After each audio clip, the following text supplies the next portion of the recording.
Pela graça de Deus, capítulo 1. Deus pode dar muito mais do que vocês precisam para que vocês tenham sempre tudo o que necessitam e ainda mais do que o necessário para fazerem todo tipo de boas obras. 2 Coríntios, capítulo 9, verso 8. O voto do desbravador é uma promessa que você faz a Deus no íntimo do coração. Lembra-se de quantas vezes já repetiu este voto junto à fogueira de um acampamento de verão ou em alguma reunião dos desbravadores na escola? Embora nessas ocasiões houvesse outras pessoas que também participaram do mesmo ato, a verdade é que o voto do desbravador é pessoal. É feito por você mesmo, e fazê-lo é o mesmo que dizer o seguinte: pela graça de Deus serei puro, bondoso e leal, guardarei a lei do desbravador, serei servo de Deus e um amigo de todos. Ao fazer este voto, lembre-se de que tanto você como seu Pai Celestial estão de acordo com o tipo de vida que você deseja viver e com o tipo de pessoa que quer ser. Este voto é a afirmação do propósito que você tem de, pela graça de Deus, ter sucesso na vida. Ele é a maneira que você usa para dizer a Deus que está disposto a viver uma vida cristã. Existem duas maneiras de viver a vida: ou a gente passa por ela se lembrando de Deus, ou a gente passa por ela se esquecendo dele. Aceitando o voto e a lei do desbravador, você demonstra que pretende colocar Deus acima de tudo na vida, tanto nos pensamentos como em seus planos. Desde que o mundo começou, tanto as pessoas boas como as más vivem fazendo promessas, e Deus também as fez. A Bíblia está cheia de promessas que nos ajudam a vencer a batalha da vida, e há centenas delas entre as duas capas das Sagradas Escrituras. Deus sempre cumpre suas promessas, mas os homens não são tão fiéis quanto ele no cumprimento das que fazem. Talvez você mesmo já tenha quebrado alguma promessa desta maneira, e depois se arrependido muito. Por que as pessoas procedem desta maneira? Por que não fazem de Jesus sua força? E por que não confiam na sua graça? Talvez porque não confiem muito nele e porque não estejam bem convertidas. A graça de Deus nos dá a força de que precisamos para que nossas promessas humanas sejam confiáveis, e disto falaremos mais tarde neste capítulo. Recapitulemos. Durante alguns minutos, as experiências pelas quais passaram vários personagens bíblicos que fizeram promessas a Deus. Jacó prometeu a Deus entregar o dízimo de tudo que viesse a receber se ele o abençoasse e o protegesse na viagem que estava fazendo, e se o trouxesse de volta, seguro, para a casa do pai. Tanto quanto saibamos, ele cumpriu fielmente esta promessa e entregou sempre o seu dízimo. Ananias e Safira prometeram que dariam todo o produto da venda de uma propriedade que tinham, mas, feito o negócio, ficaram com parte do dinheiro para si, faltaram com a palavra. 3 meses depois de terem deixado o Egito, os filhos de Israel chegaram ao Monte Sinai, e lá, quando Deus lhes deu os 10 mandamentos, todos foram unânimes em prometer, dizendo: tudo que o Senhor falou, faremos. No entanto, apenas poucos dias depois, trouxeram suas joias para que delas fosse feito um bezerro de ouro, diante do qual se ajoelharam em adoração. Sem dúvida, isto foi uma flagrante violação do voto que tinham feito a Deus. É natural que vocês estejam curiosos para saber por que razão os filhos de Israel quebraram a lei de Deus tão depressa, e por que adoraram o bezerro de ouro, e por que em tão poucas semanas se degeneraram tanto a ponto de deixarem de ser uma nação que professava servir a Deus para serem uma nação idólatra, como qualquer outra das que o cercavam. Por quê? Conhece você algum cristão que já fez o mesmo? E você? Já fez algo parecido? Os que vivem uma vida cristã e cumprem as promessas que fizeram a Deus sabem que Israel falou e pecou por causa da sua ignorância e descrença. Ignoravam a própria fraqueza moral e não criam no poder que Deus tinha para salvá-los.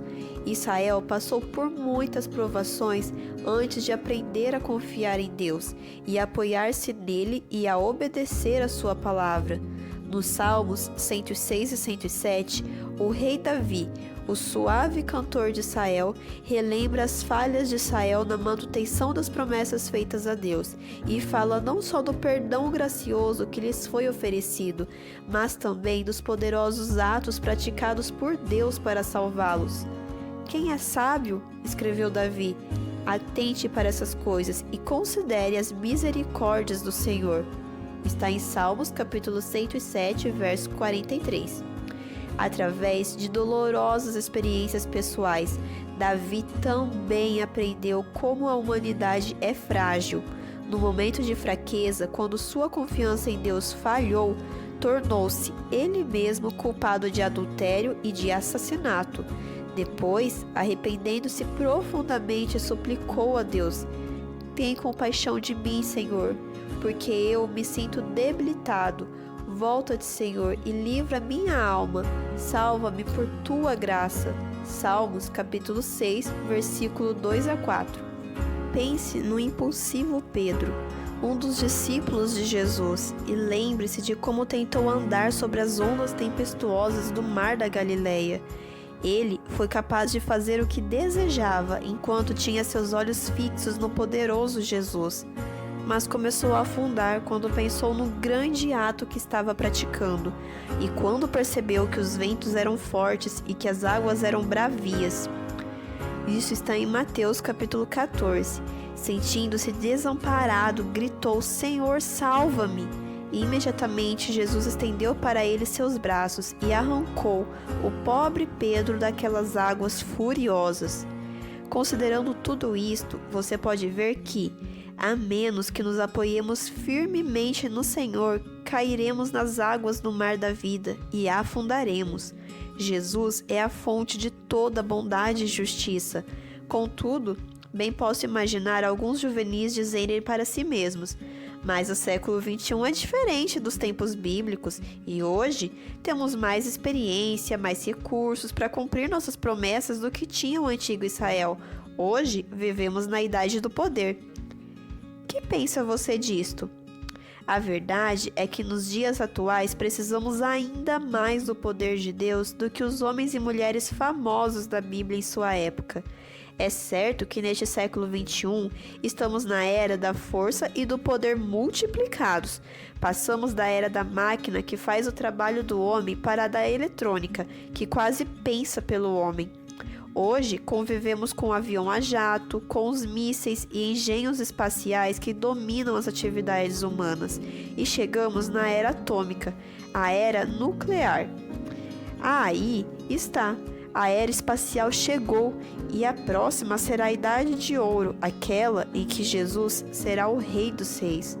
Não há dúvida alguma de que o homem de hoje tem mais poder mecânico à sua disposição do que tinham os filhos de Israel, mas a excelência do poder da bondade ainda está somente com Deus.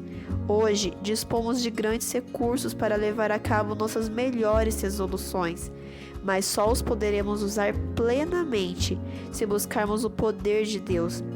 Todos os mísseis do mundo não têm força suficiente para fazer de você uma pessoa boa durante um dia sequer.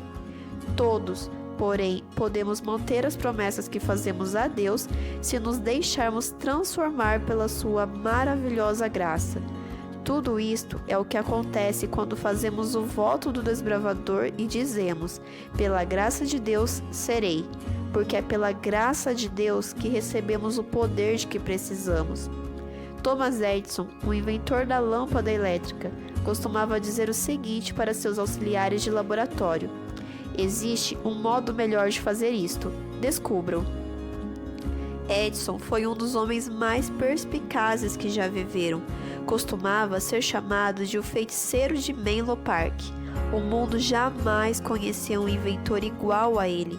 Vivia sempre buscando um filamento melhor para a lâmpada que inventara, um aperfeiçoamento no campo da cinematografia ou um novo uso para a eletricidade. Dia e noite, trabalhava em seu laboratório para descobrir uma melhoria em qualquer coisa, por pequena que fosse. Literalmente falando, seu credo parecia ser: se puder, vou descobrir um modo melhor de fazer a minha luz brilhar. Os esforços sinceros de Edison deveriam acender uma luz na mente de cada rapaz e menina pensantes. A maneira de cumprir nossas promessas a Deus é ter sempre uma luz acesa na vida, e esta luz é Jesus Cristo. A graça de Deus é o poder que o Senhor nos dá para iluminar nossa vida, para que possamos brilhar como a lâmpada incandescente de Thomas Edison. O poder de Deus pode ser comparado com a eletricidade, que passa pelo filamento de nossa vida e ilumina o mundo, assim como iluminou a primeira lâmpada de Edison. Contudo, convém lembrar que a presença de Deus não é algo que possuímos por natureza. Nós a recebemos de Deus como um dom gracioso. Não merecemos esse dom, mas Ele nos dá porque nos ama muito. A graça e a verdade vieram por meio de Jesus Cristo. João, em capítulo 1, versículo 17, fala isso. Paulo escreveu aos cristãos de Corinto que a graça de Deus é suficiente. Disse para o jovem Timóteo que transbordou a graça do nosso Senhor. Novamente, afirmou para os coríntios: Deus pode fazer-vos abundar em toda a graça. A graça de Deus é, pois, ampla e tem poder mais do que suficiente para salvar até o mais fraco de nós. Quando você nasceu, Deus o dotou de forças físicas e intelectuais que aguardavam apenas seu desenvolvimento, e é através delas que você se torna capaz de acertar uma bola no cesto, de subir numa escada em vez de usar o elevador, de cortar a grama do jardim e até de lavar a louça para a mamãe. São essas forças físicas e intelectuais vindas de Deus que lhe dão a capacidade de usar seus músculos e de realizar as maiores façanhas físicas. É através do cérebro dado por Deus que você é capaz de decorar porções inteiras da Bíblia, como o capítulo 14 de João, ou o Salmo 23, de resolver problemas de matemática, de estudar e reter as lições de história, e especialmente de buscar as forças necessárias para guardar o voto do desbravador.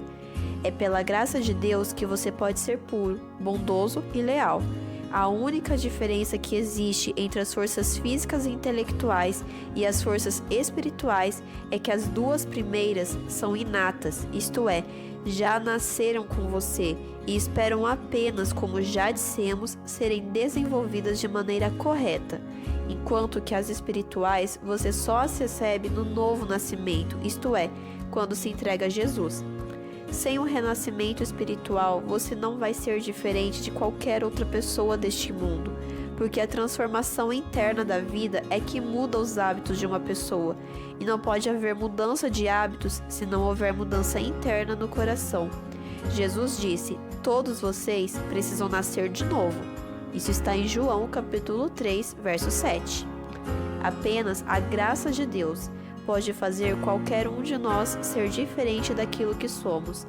Assim como o etíope não pode mudar sua pele, nem o leopardo as manchas do seu corpo, assim também o pecador não pode fazer qualquer mudança em si mesmo. Sem a atuação do poder de Deus na vida, você não pode ser puro, bondoso e leal. Nascemos com as costas voltadas para Deus e para o céu, disse um pregador famoso, e com o rosto voltado para o pecado e o inferno, até que venha a graça de Deus e nos converta e nos faça virar. Ellen White, a mensageira do Senhor, escreveu o seguinte: a vida cristã não é uma modificação ou melhoramento da antiga, mas uma transformação da natureza.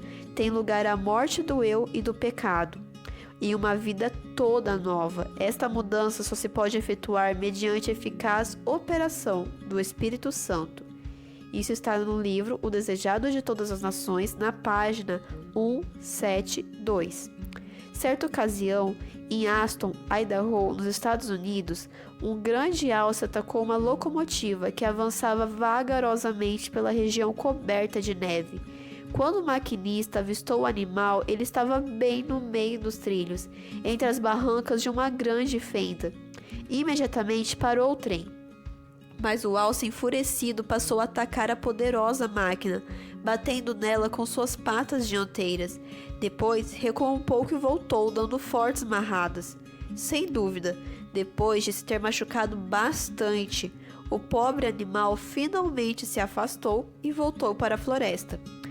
Quantas vezes também nós, como aquele alce, atacamos nossos pecados e nossas fraquezas com nossas próprias forças, sem conseguir sequer arranhar nossos maus hábitos. O extraordinário professor e missionário Paulo nasceu de novo quando se dirigia para Damasco. Foi ali que se converteu e desde então a graça de Deus penetrou na sua vida e ele se sentiu fortalecido. Triunfante exclamou: "Tudo posso naquele que me fortalece." Filipenses 4:13. O apóstolo não disse que podia umas poucas coisas ou muitas coisas, mas afirmou categoricamente: "Tudo posso naquele que me fortalece." A graça de Deus transformou sua vida e de perseguidor dos cristãos passou a ser um dos maiores pregadores do evangelho da igreja primitiva. Paulo foi o primeiro nos sacrifícios, o primeiro nas façanhas e o primeiro nos triunfos do evangelho. "Pela graça de Deus, sou o que sou", disse ele em 1 Coríntios capítulo 15, verso 10. Como todos os seguidores bem-sucedidos do Senhor que viveram antes dele, Paulo conhecia tanto as limitações próprias como o ilimitado poder de Deus, e foi com esta firme convicção que disse: "Porque eu sei que em mim, isto é, na minha carne, não habita bem nenhum, pois o querer o bem está em mim, não, porém, o efetuá-lo. Mas vejo nos meus membros outra lei, que me faz prisioneiro da lei do pecado que está nos meus membros. Desventurado homem que sou, quem me livrará do corpo desta morte?" Respondendo sua própria pergunta, o apóstolo escreveu: "Graças a Deus, por meio de nosso Senhor Jesus Cristo." Romanos 7:25. Sentindo-se desventurado por causa das suas fraquezas, Paulo passou a ser forte quando pensou em Jesus Cristo e começou a orar, pedindo que a graça de Deus penetrasse em sua vida. Gostaria você que esta mesma graça divina enchesse sua própria vida e lhe desse as forças de que precisa para guardar as promessas feitas a Deus e para ser fiel ao seu voto de desbravador? Talvez já se tenha esforçado muito para viver uma vida cristã, mas não tenha ainda conseguido notar qualquer resultado. A primeira parte do voto do desbravador tem o propósito de ensinar-lhe que é pela graça de Deus que você pode mudar sua vida. Sendo cristão de verdade, você vai conseguir fazer seu trabalho melhor do que antes. Lembra-se do lema de Thomas Edison? Existe uma maneira melhor de fazer isso. Descubra. Sim, existe sempre um modo melhor, que não é somente o melhor, mas o único. Pedro descobriu esta maneira e apontou-a para os outros quando lhe perguntaram a respeito. Aqui está a sua grande fórmula: não há salvação em nenhum outro, porque abaixo do céu não existe nenhum outro nome, dado entre os homens, pelo qual importa que sejamos salvos. Atos 4:12. Com isto, queria dizer que é só pela graça de Jesus Cristo que os homens podem ser salvos. Certa vez perguntaram a Joãozinho: "Que é o sal?" E ele respondeu: "Sal é o que estraga as batatas quando é deixado de fora." "Que é religião?" perguntou o ministro. "É o que estraga a vida quando é deixado de fora." "Que é religião?" "É Cristo." "E quem é Cristo?" "Ele é a luz do mundo. Deixe-o de fora e você vai ficar na escuridão." "Ele é o pão da vida. Deixe-o de fora e você vai ficar com fome." "Ele é a água da vida. Deixe-o de fora e você vai ficar com sede." "Ele é a porta da esperança. Deixe-o de fora e você vai ficar desesperado." Imagine quão terrível será andar pela vida sem Jesus. No histórico Vale Mohawk, nos Estados Unidos, existe uma placa à beira do caminho com a seguinte inscrição bíblica: "Disse Jesus, eu sou o caminho, a verdade e a vida." João 14:6. Sem caminho, não há como andar. Sem verdade, não tem mais saber. Sem vida, não há mais viver.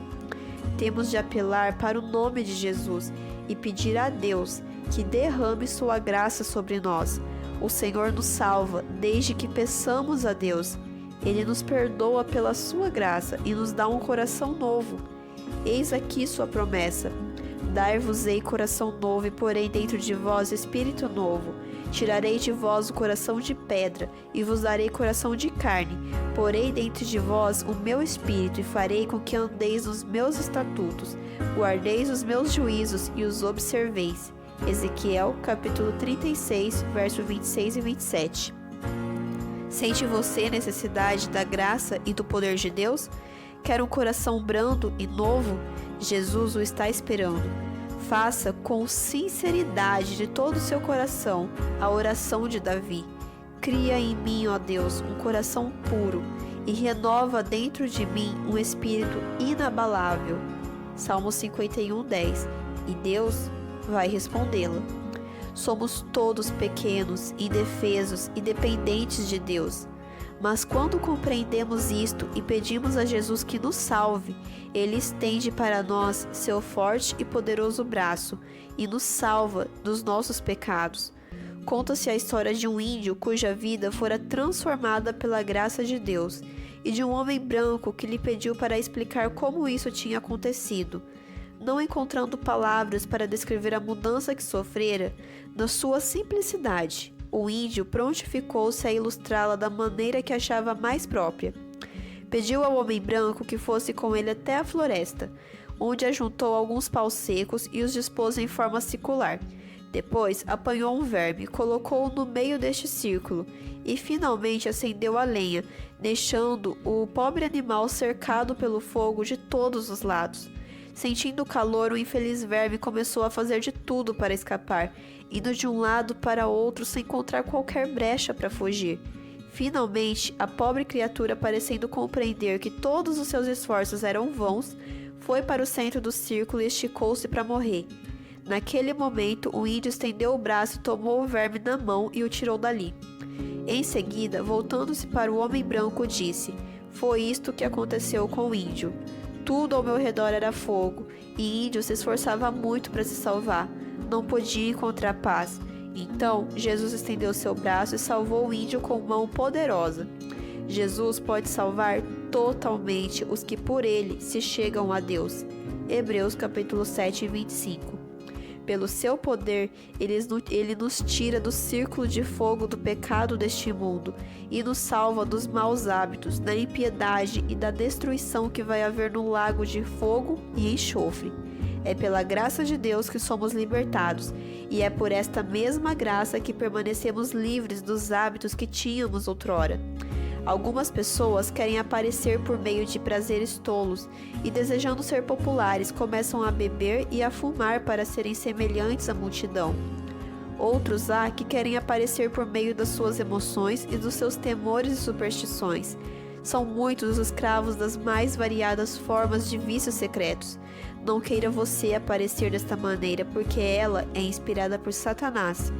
Jesus promete nos libertar de todas estas fraquezas e nos dará a alegria de vencê-las. Diz a Bíblia: "Resisti ao diabo e ele fugirá de vós." Tiago, capítulo 4, versículo 7. Certa ocasião, interrompi um senhor que estava pintando uma casa e o deixei surpreso com o convite que lhe fiz para entregar a Deus seu hábito de fumar. Ele me deu um maço de cigarros que tinha consigo, meio como uma caixa de fósforos. E depois da oração que fizemos juntos para pedir a Deus que o salvasse daquele vício de 30 anos, ele me disse com convicção muito forte: "Ganhei a vitória." Já se passaram muitos anos e esse homem nunca mais tocou num cigarro sequer. A graça e o poder de Deus operaram nele uma transformação tal que foi um verdadeiro milagre. Uma senhora de 90 anos de idade que tinha fumado durante 70, entregou o coração a Jesus e foi batizada em nossa igreja. A graça de Deus foi suficiente para libertá-la daquele vício tão asqueroso. Assim, se Deus pode salvar essa idosa senhora dos 70 anos de escravidão do vício, não há dúvida alguma que pode também, e com muito mais razão, salvar um juvenil cuja vida ainda não foi assim manchada pelo pecado. Louvado seja Deus pela graça que podemos receber através da nossa fé. Ele está apenas esperando que você a peça. Estas duas palavras, eu quero, são extremamente importantes para que vivamos à altura das promessas que fizermos a Deus. Ele nunca lhe dará sua graça, a menos que você a queira receber. E para recebê-la, é preciso que você peça a Deus. Dizer eu quero sua graça é a mesma coisa que dizer eu posso recebê-la. É preciso que você mesmo tome a decisão de não somente crer em Deus, mas também obedecer-lhe. Você é uma pessoa moralmente livre e tem o poder de fazer suas próprias escolhas. Deus não fez de você uma máquina, mas um ser pensante e racional. Sinta-se, portanto, feliz por Deus ter lhe dado esse poder de decisão e, pela graça de Deus, seja o que deseja ser e faça o que deseja fazer na vida.